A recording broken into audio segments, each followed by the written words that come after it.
আসসালামু আলাইকুম ওরহমতুল্লাহি ওবরাকাতুহু। প্রিয় দর্শক শ্রোতা, শবে বরাত, বরাতের রজনীকে কেন্দ্র করে বিভিন্ন এলাকায় বিশেষ পদ্ধতির নামাজ চালু হয়, আর এই ব্যাপারে মহিলারা খুবই গুরুত্ব দিয়ে থাকে।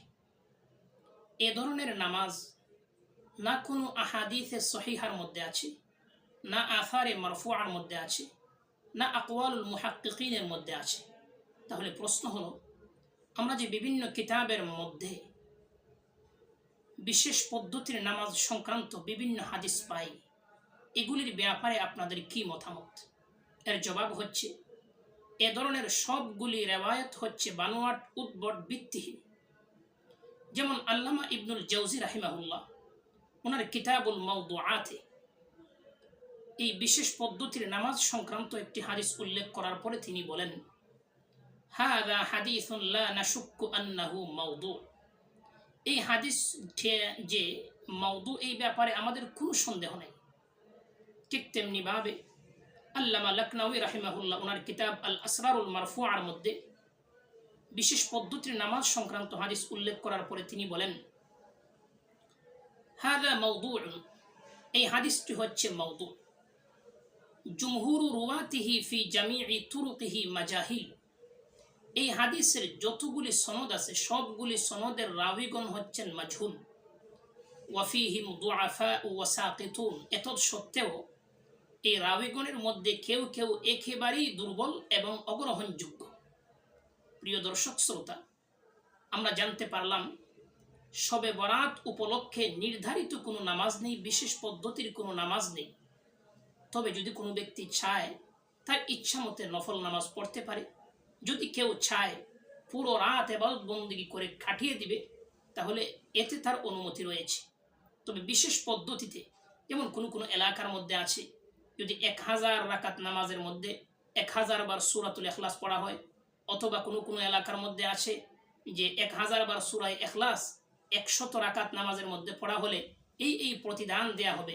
এই ধরনের সবগুলি রেওয়ায়ত হচ্ছে বানোয়াট এবং উদ্ভট। ঠিক তেমনি ভাবে শবে বরাতের নির্ধারিত এবং পৃথক কোনো রোজা নেই। তবে যদি কেউ চায় পরের দিন 15 তারিখ রোজা রাখে আইয়ামুল বীজ হিসাবে, তাহলে সে এতে সওয়াবের অধিকারী হবে। কারণ রাসূল সাল্লাল্লাহু আলাইহি ওয়াসাল্লাম আইয়ামুল বীজে নিজে রোজা রেখেছেন, সাহাবায়ে কেরামদেরকে রোজা রাখতে উদ্বুদ্ধ করেছেন। ঠিক তেমনি ভাবে রাসূল সাল্লাল্লাহু আলাইহি ওয়াসাল্লাম শাবান মাসে অনেক রোজা রেখেছেন। এই দুইটি বিষয়ের দিকে লক্ষ্য রেখে যদি কেউ 15 তারিখ রোজা রাখে, তাহলে সে সওয়াবের অধিকারী হবে। তবে তার জন্য উচিত হলো কেবলমাত্র 15 তারিখ রোজা না রাখা, বরং 15 তারিখের সাথে আগের পিছনের কিছু রোজা মিলিয়ে রাখা, যাতে 15 তারিখটা নির্ধারিত না হয়ে যায়। এই কথাগুলি লাতাইফুল মাআরিফে উল্লেখ করেছেন। সেখানে লেখা রয়েছে, আম্মা সিয়ামু ইয়াউমিন নিসফি মিনহু, শাবানের 15 তারিখ যেই দিন, এই দিন রোজা রাখা ফাগাইরু মানহিয়িন আনহু, নিষিদ্ধ নয়। কেন? ফাইন্নাহু মিন জুমলাতি আইয়ামিল বীজ, কারণ 15 তারিখটা হলো আইয়ামুল বীজের অন্তর্ভুক্ত। তাই 15 তারিখ যদি কেউ আইয়ামুল বীজ হিসেবে রোজা রাখে, তাহলে কোনো ধরনের অসুবিধা নেই।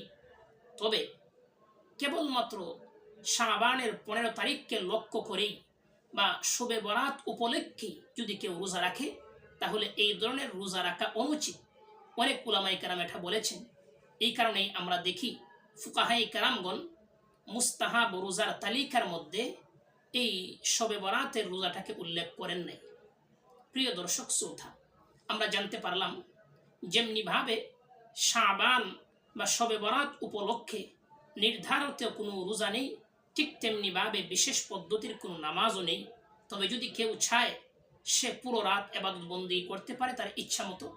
তবে যদি কেউ চায়, ঠিক তেমনিভাবে সে রোজাও রাখতে পারে পরের দিন আইয়ামুল বীজ হিসেবে। এই সম্পর্কে যারা বিস্তারিত দেখতে চান, তারা দেখে নিতে পারেন আল্লামা আব্দুল মালিক রাহিমাহুল্লাহর লিখিত নির্বাচিত প্রবন্ধ 103 থেকে নিয়ে 110। দেখে নিতে পারেন মুফতি রেজাউল করিম আবরার দামাত বারাকাতুহুমের লিখিত 12 মাসের করণীয় বর্জনীয় 216 থেকে 224 নং পৃষ্ঠা। দেখে নিতে পারেন ইবনে রজব হাম্বলি রাহিমাহুল্লাহর লিখিত লাতাইফুল মাআরিফের 320 থেকে 333 নং পৃষ্ঠা।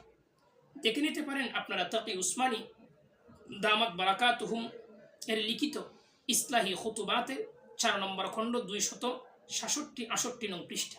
আল্লাহ আমাদের সকলকে বুঝার তৌফিক দান করুন। ওয়া আখিরু দাওয়ানা আনিল হামদুলিল্লাহি রাব্বিল আলামিন।